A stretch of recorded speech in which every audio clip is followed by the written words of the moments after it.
കറുപ്പിനോട്, ഇരുണ്ട നിറമുള്ള മനുഷ്യരോട് കാണിക്കുന്ന ഒരു അകലവും ഒരു ഘട്ടം കഴിഞ്ഞാലുള്ള വിരോധവും ആക്രമണോത്സുകതയൊക്കെ എത്രയോ കാലമായിട്ട് ലോകം അനുഭവിച്ചുകൊണ്ടിരിക്കുന്ന ഒരു പ്രധാനപ്പെട്ട പ്രശ്നമാണ്.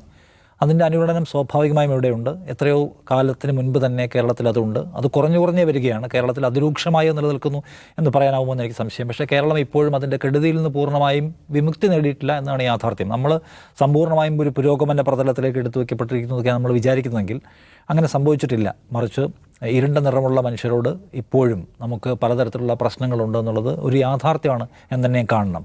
ഇരുണ്ട കാലമെന്നല്ലേ പറഞ്ഞിട്ടുള്ളൂ, അല്ലാതെ ഇരുണ്ട നിറമെന്ന് വിളിച്ച് ആക്ഷേപിച്ചു എന്നൊക്കെയുള്ള ന്യായവാദങ്ങൾ സ്വഭാവത്തിൽ അതിനെ അനലൈസ് ചെയ്യുന്നവരെ കാണുന്നുണ്ട്. അടിസ്ഥാന പ്രശ്നം ഒരു മനുഷ്യൻ ഒരു മതത്തിൻ്റെയോ ജാതിയുടെയോ നിറത്തിൻ്റെയൊക്കെ പേരിൽ വേട്ടയാടപ്പെടുന്ന മനുഷ്യർക്ക് അവർക്ക് ഫീൽ ചെയ്യുന്ന പോലെ പുറത്ത് നിൽക്കുന്നത് നമുക്കത് മനസ്സിലാവില്ല. നമ്മുടെ പൊതുവായ യുക്തികൾ കൊണ്ട് നമുക്കതിനെ അളക്കാനും കഴിയില്ല. അപ്പോൾ അവരുടെ ചെറിയ കാലം മുതലേ ഉള്ള ഓർമ്മകൾ പറയുന്നുണ്ട്. 4-ാമത്തെ വയസ്സിൽ കറുത്തു പോയതിൻ്റെ പേരിൽ എനിക്കിനി ഒരിക്കൽ